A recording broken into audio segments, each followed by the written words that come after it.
Right, I'll put this on because the hair is it needs a haircut, so this is not for any other reason. Quick one. You know, we look at the world of politics and I go, why I'm so anti, I come across as flippant and perhaps rude and a little condescending when it comes to people in politics because I've lost more and more patience over the years. But I'll give you an example of why. This is just about politics. What was one of the worst policies in my lifetime was apartheid, right? Fucking terrible thing. But for all the things that you would think, here's something that highlights the ridiculousness of a system that is just completely wrong. Back in my days in journalism, I was once in the Republican Press was a magazine. We printed lots of magazines, and I was in the back in the editing room, or not the editing, the paste-up room and all that. And one of the magazines we had was called Scope magazine, and it was essentially South Africa's answer to Playboy, because Playboys were illegal. You know, they would corrupt us all, and we'd all have gone mad and turned into fuck. Anyway, that's apartheid's ridiculousness, right?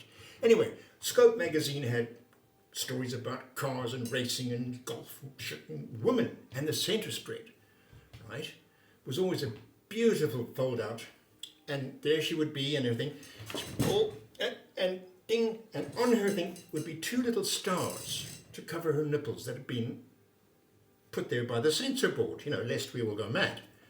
So that was it. But on the next page, John, we'd hang out, and John was a Zulu guy, and he was working on their magazine, which was exactly the same, except in a Zulu format, and it was called, I think, Bona. Bona is look.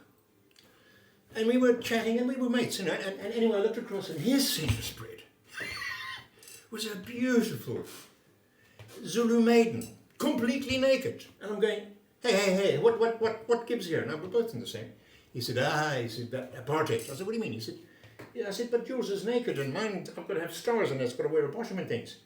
He says, no, he says, this is traditional. I said, well, so is ours. He said, no, you don't understand.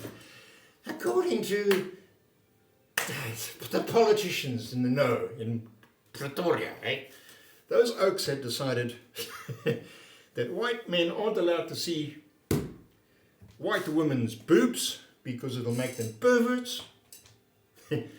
But your man here, God bless him, and why?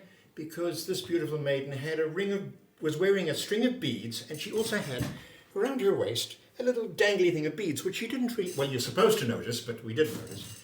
And that was because she was wearing traditional tribal beads. She was allowed to they were allowed to have a full naked, beautiful centre spread, and ours was thing. Now, if that doesn't sum up the ludicrousy of politicians, and it hasn't stopped. It hasn't stopped. That's why I've kind of withdrawn from